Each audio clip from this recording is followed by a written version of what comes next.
Time की पाबंदी कीजिएगा ख्वाजा साहब प्लीज। पहले तो मैं ये गुजारिश करूं 22 में से 5 बार कि सुबह से सिर्फ हमारे एक स्पीकर, एक एमएनए का नंबर आया जी और 22 में से सिर्फ 5 लोगों ने तकरीर की, और जो हमारा नंबर है वो पता नहीं कितनी तक किस सीक्वेंस से तकरीर हो रही है कि नंबर कल ही आपके जितने नाम आए थे वो सबको बुलवाया था नहीं। बैठे में सब लोग। जी। बस गुजारिश ये कि आप टाइम दीजिएगा। चूजे को कूजे में बंद करें। नहीं सर, मैं फिर तकरीर नहीं करूंगा सर, फिर मैं तकरीर भी नहीं करूंगा, मैं फिर वॉकआउट करूंगा। बोले बोले बोले।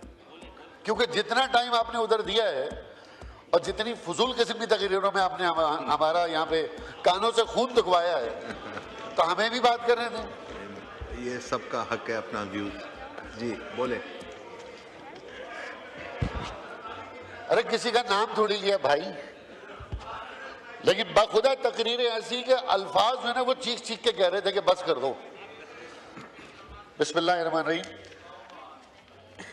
अच्छा, इसमें स्पीकर साहब कुछ नुकात है, मेरा ख्याल है वो जो एड्रेस हो गए कॉन्स्टिट्यूशनल।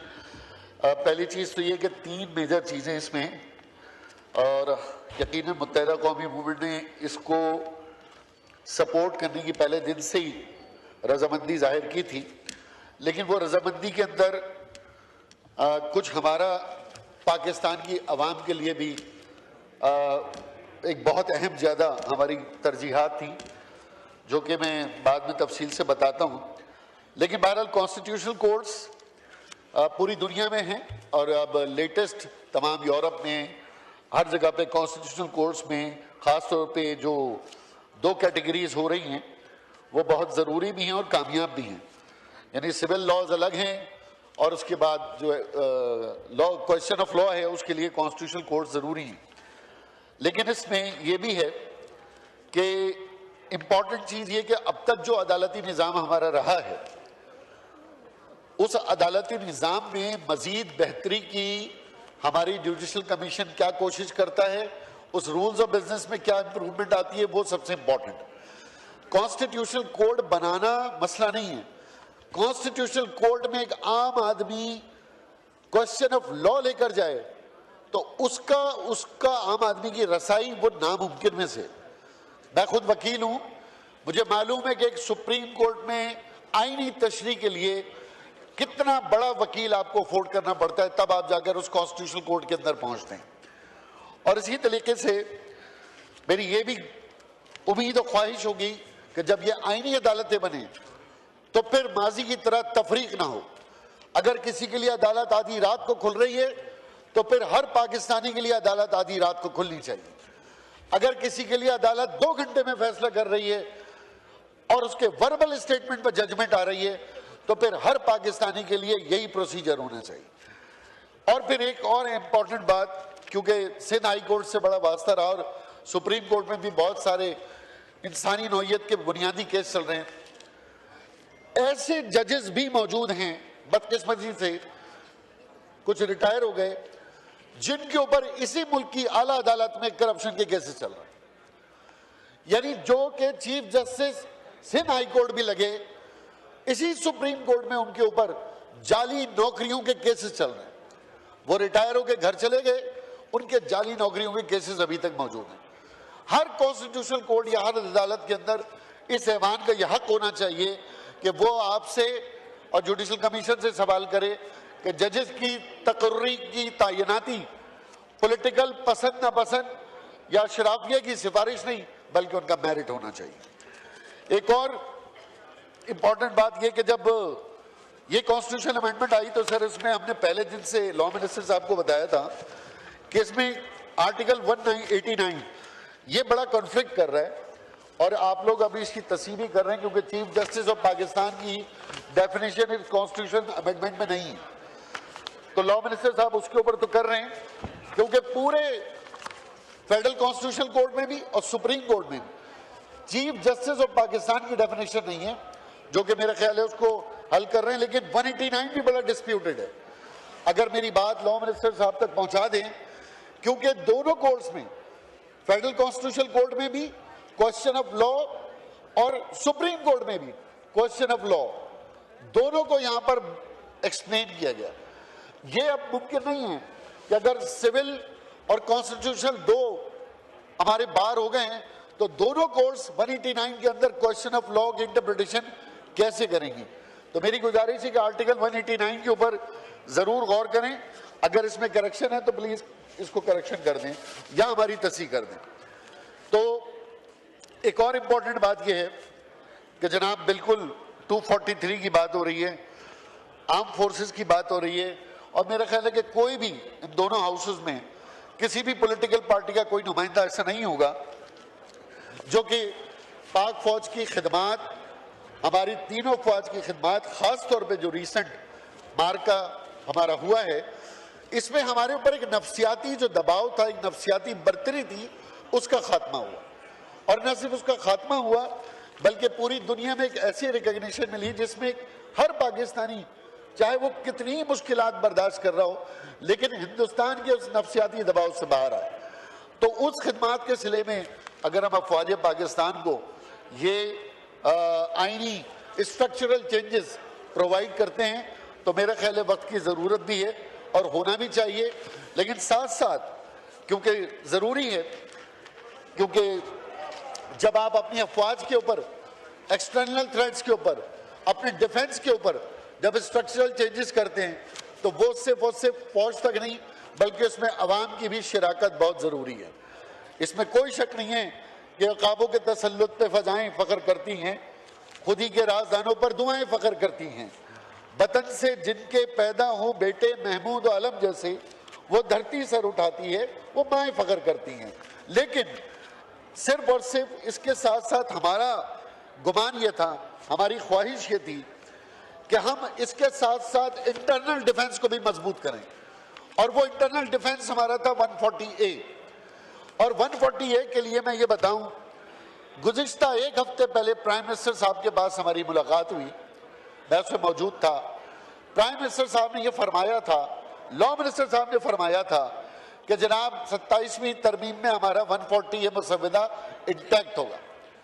2 दिन बाद हमें ये मैसेज मिलता है कि जनाब क्योंकि हमारी वो तरमीम ऑलरेडी लॉ एंड जस्टिस में है तो वो इसके साथ इंटैक्ट नहीं होगा, टेक्निकली वो अलहदा से पेश होगा और बाद में क्लब होगा। जब ज्वाइंट कमेटी बन गई तो हमें यह पता चल रहा है कि 27वीं तरमीम के अंदर अवाम का सबसे बड़ा मुकदमा 140 से तमाम जमहूरी जमातों की मर्जी से उसे निकाल दिया गया और हमें 28वीं तरमीम के पीछे लगा दिया गया। मेरी गुजारिश सिर्फ ये स्पीकर साहब, बहुत सारे लोग खुश हो रहे हैं, बहुत सारे लोग इस बात पर खुश हो रहे हैं जो घरों से बैठ के वीलॉग कर रहे हैं। वो ये बात नहीं कर रहे कि एमकेएम ने एक मुकदमा उठाया उस पर अफसोस करें, वो ये बात नहीं कर रहे कि 140 से अगर इस ऐवान में 27वीं तरमीम में नहीं आया तो बड़े दुख की बात है। वो तो इस बात पे खुशी के शादियाने बजा रहे हैं कि चलो अच्छा हुआ, गरीब की जो थोड़ी बहुत सुनवाई थी उसका बेड़ा गर्क हुआ और एमकेएम नाकाम हो गई, और सारा का सारा क्रेडिट हमें मिल रहा है, जबकि सारा का सारा क्रेडिट 140A की नाकामी का इस ऐवान के ऊपर है, सेनेट के ऊपर है, नेशनल असेंबली के ऊपर है। और एमकेएम ने अपना फर्ज बखूबी अदा किया, अपना हक अदा किया। मैं कुछ रेफरेंस देना चाह रहा हूं, ये मेरे हाथ में चार्टर ऑफ डेमोक्रेसी है। सर ये चार्टर ऑफ डेमोक्रेसी 14 मई 2006 ये जब साइन हुआ था, जिसमें सिवाय एमकेएम के सबने साइन किया था, और इसके बाद तो खैर बहुत से लोगों को एमकेएम की जरूरत पड़ी गई, तमाम जमातों को।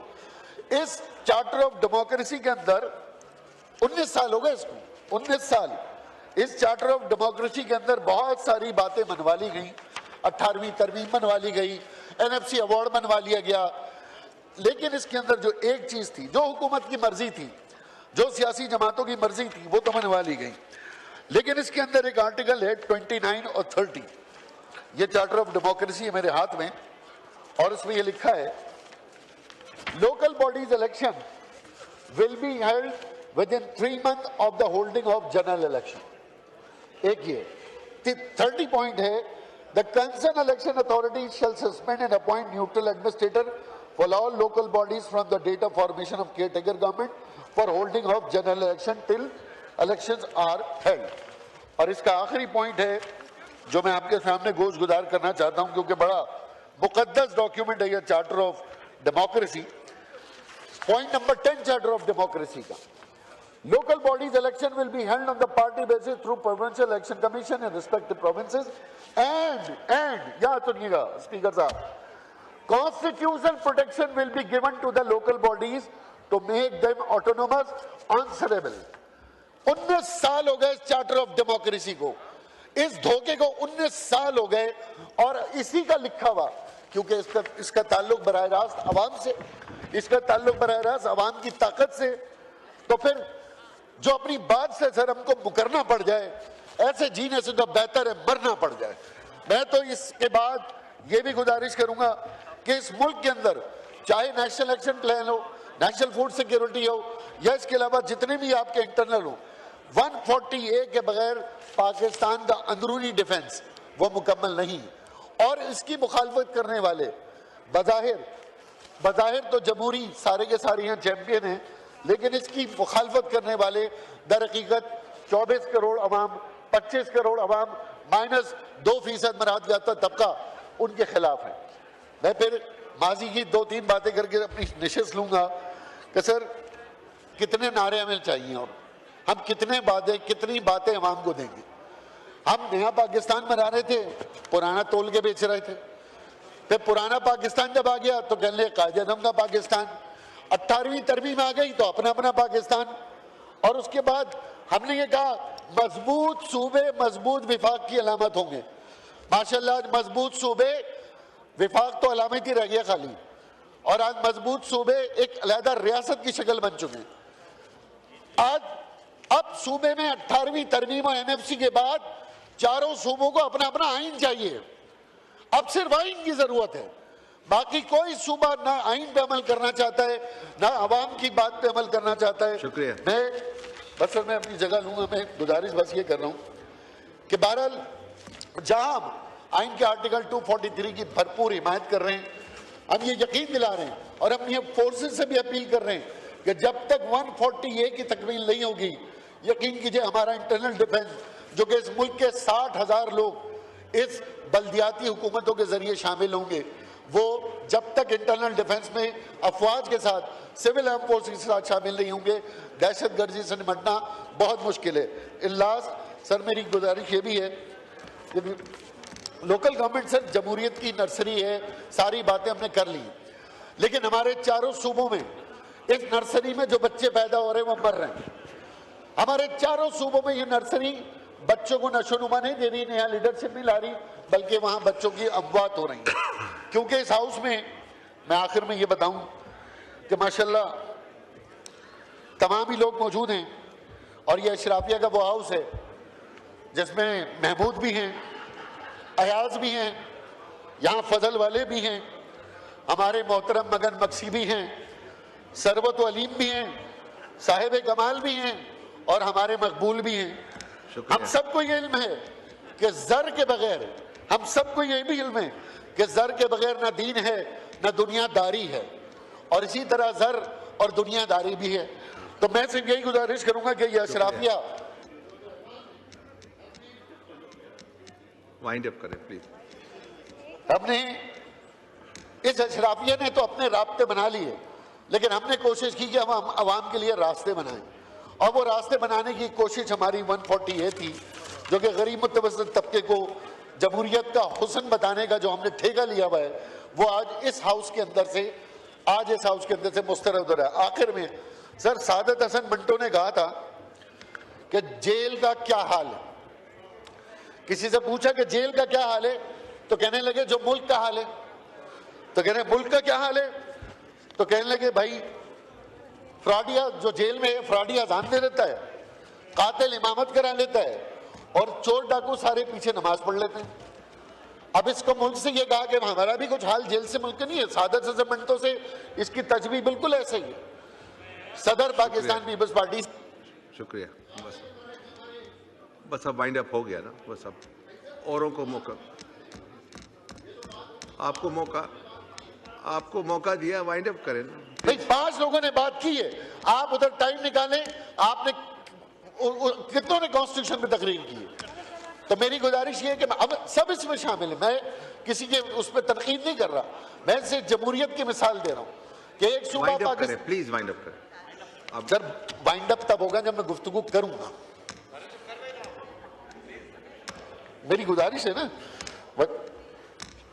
बहरहाल ठीक है, मैं अब अपनी निश्चित लेता हूं, लेकिन मैं सिर्फ एक आखिरी बात ये कर रहा हूं, ये 3 मुआहदे मेरे पास हैं। बाहर निकल जाएंगे, नहीं करेंगे नहीं, बाहर तो निकल सकते हैं, ये तो मसला नहीं है, तो स्पीकर साहब की जिम्मेदारी होगी हमारे बाहर निकलना। बस ये 3 मुआहदे मेरे पास हैं। ये एक पीटीआई का मुआहदा है, ये पीटीआई के दोस्तों को दिखा रहा हूं मैं। ये 13 रुकनी मुआहदा है जिसपे सदर पाकिस्तान आपके और हमारी तरफ से फैसल सजवारी, इसमें 140A का आपने हमसे प्रॉमिस किया था। आप वो कॉन्स्टिट्यूशन अमेंडमेंट पढ़ लें, आप इसको पढ़ें जिसपे आपने 3.5 साल अमल नहीं किया। ये एक और मुआहदा है मेरे पास, ये PMLN से हमने किया था, जिसपे अयाज साहब के सॉरी जिसपे एहसन इकबाल साहब के दस्तखत है। इस पे भी 140A की हमने मुकम्मल बहाली की बात की थी, तो इसका भी मेरे ख्याल कोई फायदा नहीं है। ये एक और आखिरी मुआहदा है सर, ये एक और आखिरी मुआहदा है।